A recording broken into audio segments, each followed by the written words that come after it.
अस्सलामुअलैकुम वरहमतुल्लाहि वबरकातुहू। मैं मोहम्मद जाहिद इकबाल और आप देख रहे हैं उर्दू मीडियम स्टडी मटीरियल्स। हमारा माहौल दर्जा पंजुम के साथ एक बार फिर हमने आपके हुजूर शर्फ हाज़िरी हासिल किया है। ये पहला इत्तेफाक है मेरे ज़िम्मे में हमारा माहौल आया है ऑनलाइन पढ़ाना। तो ज़रूर हम लोग पढ़ेंगे सीखेंगे, लेकिन लाएअमल क्या हो ये तय करेंगे पढ़ाने के दौरान किस तरह क्या किया जाए। सवाल जवाब आप लोगों को लिखाया जाए या जो बुक में दिया हुआ सवाल है काम है बस उसी को करने तक इक्तफ़ा किया जाए या सिर्फ पढ़ाने तक इक्तफ़ा किया जाए। बहरहाल हम लोग काम करेंगे। शुरू करते हैं पढ़ने से कम नॉलेज तो गेन करें, उसके बाद में फिर आगे किस तरह से बढ़ेंगे वो मामला होगा। चलिए सफ़ा नंबर 1 की तरफ चलते हैं। पेज नंबर 1 खोलिए। जिस्म के हवाले से बात सफ़ा नंबर 17 तक है। यहाँ से जो शुरू हुआ तो सफ़ा नंबर 17 तक यहाँ तक जिस्म के हवाले से बात है। उसके बाद ज़मीनी माहौल खुसूसन इंसानी जिस्म के हवाले से ये चैप्टर 17 सफ़हात पर मुहित है। तो हम लोग उतना आगे नहीं जाएंगे। हम लोग सफ़ा 1 सफ़ा 2 भी आज मुताला करेंगे। चलिए तो शुरू करते हैं।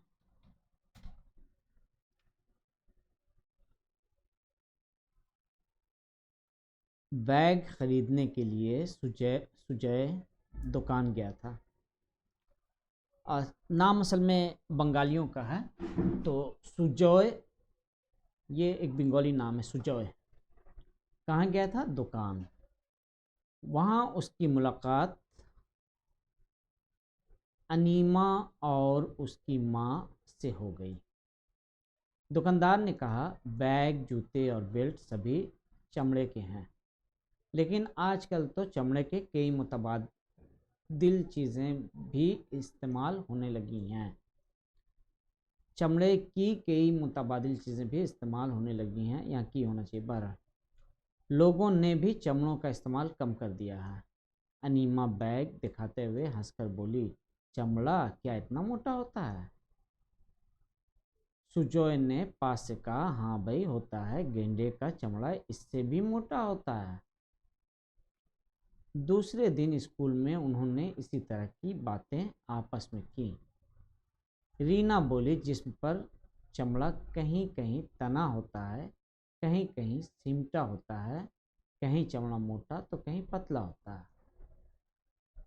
हाँ जी, यहाँ तक हम लोगों ने पढ़ा। अब यहाँ तक में क्या क्या सवाल उठ सकता है, क्या क्या सवाल हो सकता है, उस पर गौर किया जाए। चमड़े से बनी हुई मुख्तलिफ चीज़ों के नाम बताइए। बैग, जूता, बेल्ट, है ना, ये सब चमड़े के हैं। जैकेट जाड़े के ज़माने में बहुत से लोग चमड़े का इस्तेमाल करते हैं, जैकेट। तो बहरहाल और क्या सवाल उठ सकता है? क्या चमड़ा इतना मोटा होता है जिससे बैग, जूता और बेल्ट बन जाए? इसका जवाब है कि बेशक होता है। गेंडे का चमड़ा तो इससे भी ज़्यादा मोटा होता है। चमड़ा किस किस तरह का होता है? तो हम लोगों ने पढ़ा कि चमड़ा कहीं मोटा होता है, कहीं पतला होता है, कहीं सिमटा होता है और कहीं तना हुआ होता है। अगर आप गौर करें हाथ की हथेली, पैर की हथेली, तो यहाँ चमड़ा कड़ा है।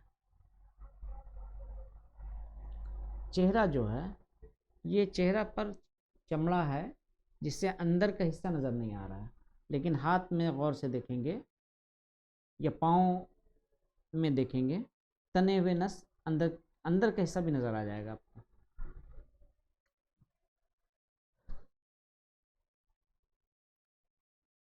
बहरहाल तो यहाँ पे 2-3 सवाल इससे हमने कोशिश किया बनाने का।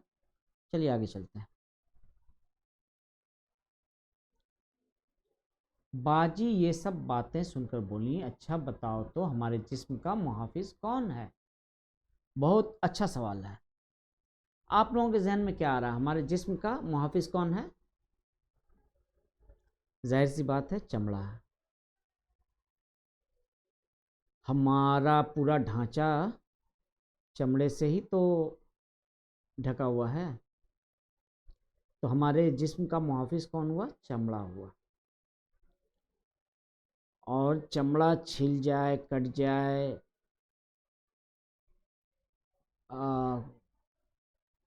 नीला पड़ जाए, काला पड़ जाए, कट जाए, तो क्या होता है? हम उसको कहते हैं कि हम ज़ख्मी हो गए, बीमार हो गए। तो हमारे जिस्म का मुहाफिज चमड़ा है। अच्छा, बुखार आता है तो भी पता चमड़े से चलता है। जिस्म के एक सेंस ऑर्गन के तौर पर भी चमड़ा का अहम रोल है। पर चलते हैं आगे, क्या है जवाब, क्या बाजी ने दिया उसको पढ़ते हैं। सुजय बोल उठा, हमारा चमड़ा। तुमने ठीक ही कहा, चमड़ा या जिल्द, उसी के नीचे सब कुछ, गोश्त, एसाब, शरियाने और रगे हैं। तो ये बहुत इंपॉर्टेंट क्वेश्चन यहाँ भी निकल रहा है कि चमड़ा के नीचे क्या होता है? चमड़े के नीचे गोश्त, एसाब, असाब, शरियाने और रगे हैं। पुराण ने पूछा, बाजी मुहाफिज क्यों बोली? मुहाफिज का मतलब हिफाजत करने वाला। सुजय ने समझाया, जिल्द जख्मी होने से बचाती है, चमड़ा भी यही करता है, बाहर के जख्म और बनफशी किरणों से बचाती है। जिल्द के नीचे गोश्त होता है, शरियाने और रगें हैं, जिल्द उन्हें बचाती है, वरना मामूली जख्म से खून बसने लगता है। मीना बोली, अच्छा यहाँ ये सवाल भी होता है कि चमड़े हो सकता है, आप लोगों को ये कर लेना चाहिए कि चमड़ा जिस्म का मुहाफिज क्यों है? क्या करता है चमड़ा? क्योंकि चमड़ा बाहर के ज़ख्म अबनफशी किरणों से बचाता है, अल्ट्रावायलेट किरणों से बचाता है, और उसके नीचे ही गोश्त, हड्डी, सब कुछ, शरियाने, रगें हैं। तो उन सब चीज़ों को की हिफाजत करता है, इसलिए चमड़ा को जिस्म का मुहाफिज कहते हैं। आगे चलिए। मीना बोली, शरियाने और रगें सब नली जैसी होती हैं, ऐसा ही है ना? रफ़ीक ने अपने दोनों हाथ उठाकर मीना को दिखलाया और कहा, और देखो नली कैसी नज़र आ रही है। चमड़े के नीचे रगें फूल गई हैं, नली की शाखें भी होती हैं। ये सब शरियाने हैं। रगें कुछ अंदर की तरफ होती हैं, जिस्म के बहुत सारे हिस्सों पर शरियाने देखी जा सकती हैं। तो अब यहाँ पे जिस्म के किन किन हिस्सों में जिल्दें कैसी हैं, इस पर गुफ्तगू करो और उसके बाद लिखो। तो जिस्म के मुख्तलिफ़ हिस्सों का यहाँ नाम लिखना है, जिल्द कैसी है लिखना है, जिल्द के नीचे शरियानें नज़र आती हैं या नहीं आती हैं, जिल्द के नीचे और कौन सी चीज़ें हो सकती हैं, ये भी पूछा गया है। जिल्द के नीचे क्या क्या चीज़ें हो सकती हैं, उसका जवाब तो सब में लगभग एक ही होगा। जिल्द के नीचे क्या क्या है चीज़ें? गोश्त, एसाब, शरियाने और रगें। चलिए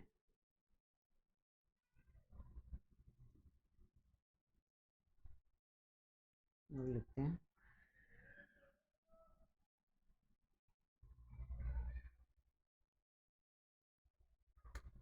एक मिनट, पेन टूल काम नहीं कर रहा है। एक मिनट।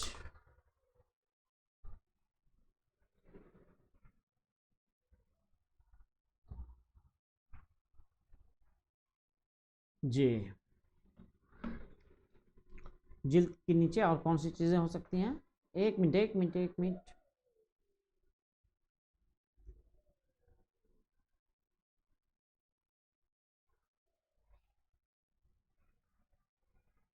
जिल्द के नीचे गोश्त, आसाब,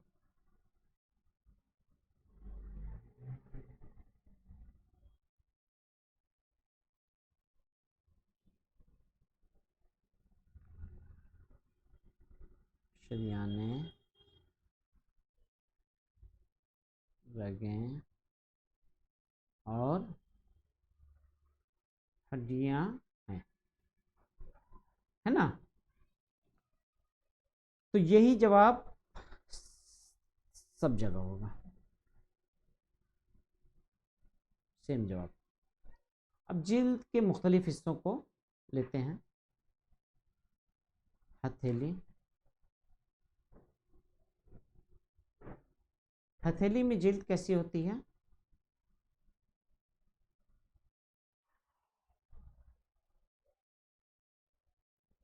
मोटी होती है और सिमटी होती है।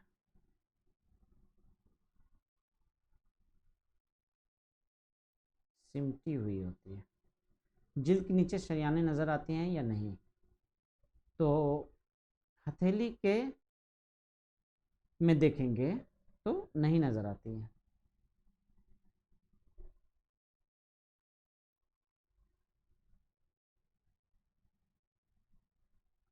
अब हथेली के उल्टे सिमत, उल्टे सिमत, ये एक मिनट, हाँ इस साइड देखिए, इस साइड नज़र नहीं आती है ना?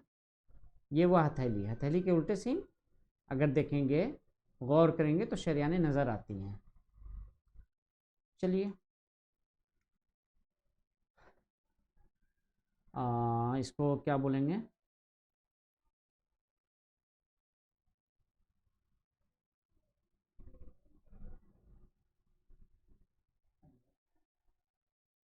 इसको पंजा लिखते हैं हम, पंजा लिखते हैं। ये हथेली के ऊपर का हिस्सा। ये जिल्द कैसी होती है? ये जिल्द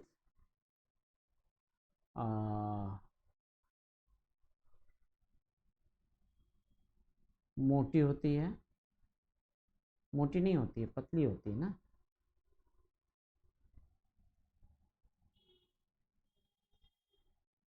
हथेली से निस्बतन पतली होती है ये जिल्द।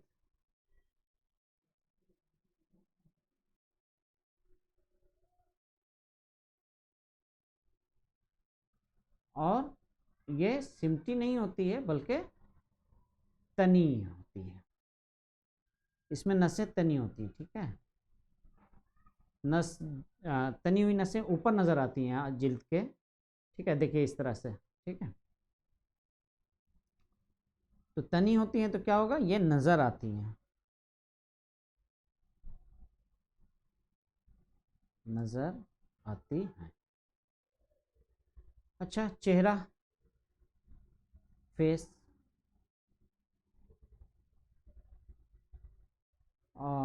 ये बहुत मोटी नहीं होती है, नॉर्मल किस्म की होती है जिल्द,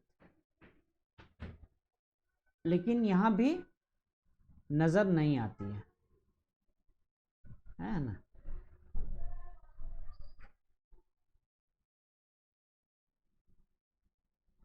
अच्छा, तलवा, पैर का तलवा, तलवे, ये जिल्द मोटी होती है, सिमटी हुई होती है, नीचे शरियानें नज़र नहीं आती हैं। और तलवा और पैर को अगर हम गौर करें, तलवे के ठीक अपोजिट साइड वाला हिस्सा जो है, पैर का पंजा,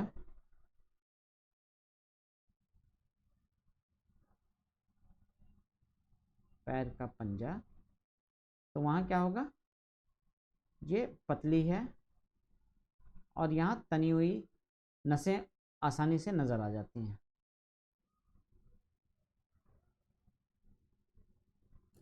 तो इस तरह से हमने इसको हल करने की कोशिश की है। जिस्म के और भी हिस्सों पर आप गौर कीजिएगा, तो बाज़ जगह की नसें नज़र आती हैं, बाज़ जगह नज़र नहीं आती हैं, और अलग अलग लोगों पर भी डिपेंड करता है। जो लोग बहुत गोरे होते हैं, बाज़ दफ़ा उनके नाक के पास या इधर शरियान नज़र आ जाती है, ठीक है, हम लोगों का तो कहीं पे नज़र नहीं आता है। बहरहाल तो बाज़ लोगों के चेहरे पर भी नज़र वो हरी सी लकीर टाइप की नज़र आती है कि वहाँ पे से नस गुजर रहा है, ठीक है, कुछ लोगों की। बहरहाल तो ये पहला हिस्सा हमारा कंप्लीट हो गया, और अब चलते हैं पेज 2 की तरफ। पेज 2 को अब हम लोग पढ़ लेते हैं, फिर उसके बाद काम के हवाले से सोचा जाएगा, है ना। चलिए, पतले और मोटे की पैमाइश। दूसरे दिन बाजी के आने से पहले ही जिल्द पर बातचीत शुरू हो चुकी थी। आमना अपना हाथ देख रही थी। एक मौके पर उसने कहा, जहाँ जिल्द पतली होती है वहाँ की शरियानें नज़र आती हैं, जहाँ जिल्द मोटी होती है वहाँ नहीं, इसलिए हथेली पर शरियानें नज़र नहीं आती। देखो, सामने की तरफ शरियान नज़र नहीं आती। सभी लोग अपने हाथों की तरह दोनों तरफ देखने लगे। आमना ठीक ही कह रही है, लेकिन चमड़ा कहीं पतला और कहीं मोटा क्यों? सुजय ने पूछा। हाथ के किस तरफ का हिस्सा ज़्यादा रगड़ खाता है? मीना बोल उठी, हथेली की तरफ। रफ़ीक ने कहा, इसीलिए हाथ हथेली को मोटा कर देता है, इसलिए मतलब हथेली मोटी होती है। ईतू ने कहा, पैरों के तलवों की जिल्द और भी मोटी होती है। एड़ी के करीब की जिल्द सबसे ज़्यादा मोटी होती है। क्या एड़ी सबसे ज़्यादा रगड़ खाती है? सही बात है। मीना ने कहा, अपने चलने फिरने पर ज़रा गौर करो, एड़ी के ऊपर सारा बोझ पड़ता है। वहाँ की जिल्द अगर मोटी ना हो तो वहाँ चलने फिरने का काम कैसे ना हो, तो चलने फिरने का काम नामुमकिन हो जाएगा। इधर सुजन ने रफ़ीक के हाथ के चमड़ों को 2 उंगलियों से पकड़ा और कहा, इस तरह पकड़ कर देखो किस जगह की जिल्द कितनी मोटी है, तब तुम समझ पाओगे। हाँ जी, ये देखिए, उंगली नज़र आ रही है ना, उंगली के बीच में अगर आप लोग ये गौर करें, ये हिस्सा, इसको जिसको हमने पकड़ा, ये हिस्सा कितनी पतली है कि पकड़ी जा रही है ना, और इसमें लकीर टाइप की भी बन गई मुड़ने की वजह से। लेकिन इस साइड अगर हम लोग देखें तो कुछ अंदर का हिस्सा नज़र नहीं आ रहा, सख्त है। और जो लोग भारी काम करते हैं उनके हाथ और सख्त होते हैं, ठीक है। चलिए आगे चलते हैं। अच्छा, यहाँ तक में हम लोगों ने क्या क्या पढ़ लिया, इसमें क्या सवाल आ सकता है, इस पर एक बार बात हो जाए। तो एक सवाल तो ये उठता है कि शरियानें कहाँ नज़र आती हैं? जवाब क्या होगा? जहाँ जिल्द मोटी होती है वहाँ नज़र नहीं आती, जहाँ जिल्द पतली होती है वहाँ शरियानें नज़र आती हैं। हाथ के सामने तरफ नज़र नहीं आती, पीछे की तरफ नज़र आती है। पता चला क्या? हथेली का चमड़ा मोटा है, पीछे पतला है। अच्छा, चमड़ा मोटा क्यों होता है और पतला क्यों होता है? ज़्यादा रगड़ जो हिस्सा खाता है चमड़े का, वो मोटा हो जाता है। जैसे हाथ की हथेली, सारा काम तो हम लोग हाथ की हथेली के जरिए करते हैं, और पैर का तलवा, ठीक। अब चलिए आगे चलते हैं। रफ़ीक ने अपना हाथ एक बार देखा और उसके बाद कहा, तुमने ठीक ही कहा, स्केल से नाप भी सकते हैं। बाजी दर्जे में आई और ये सब देखकर हैरान रह गई। हंसती हुई बोली, अपने हाथ से अपना चमड़ा पकड़ो, तुम्हारे दोस्त स्केल से उसकी पैमाइश करें।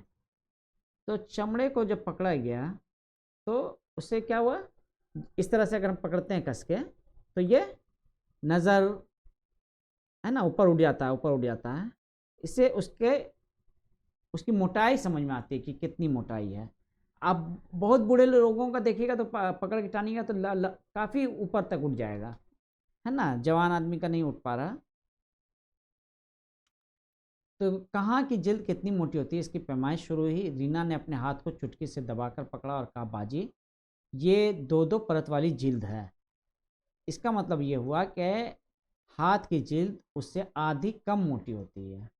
ऐसा ही है, नाप को 2 हिस्सों में तकसीम करो, वहाँ की जिल्द कितनी मोटी है पता लग जाएगा। अब नाप कर देखो। तो अब आप लोगों को नापना है जिस्म के अलग अलग हिस्सों को। हाँ, आप लोग नाप करके कौन सा हिस्सा मोटा है कौन सा हिस्सा पतला है वो आप लोग तय कीजिए और इस हिस्से को व्हाट्सएप में भेजिए। हम अगले दिन जब पढ़ाएंगे तो इसको सॉल्व करेंगे। आज के लिए इतना ही, फिर मिलते हैं बहुत जल्द, ठीक है। हमने जानबूझ के इस हिस्से को छोड़ दिया है। बच्चे को जैसा भी आ रहा आप एक कॉपी में कीजिए करके। हमारा व्हाट्सएप ग्रुप है डिस्क्रिप्शन में, उस पर आप भेजिए। आप भेजेंगे तो मेरी भी हौसला अफजाई होगी कि हाँ भाई लोगों ने देखा है, समझा है और डिमांड है। डिमांड नहीं है तो फिर हम भी शॉर्टकट मारेंगे, है ना। तो आज का इतना ही, फिर मिलते हैं अगले क्लास में, इसको सॉल्व करवा देंगे इंशाअल्लाह ताला, ठीक है। अस्सलाम वालेकुम वरहमतुल्लाहि वबरकातुहू।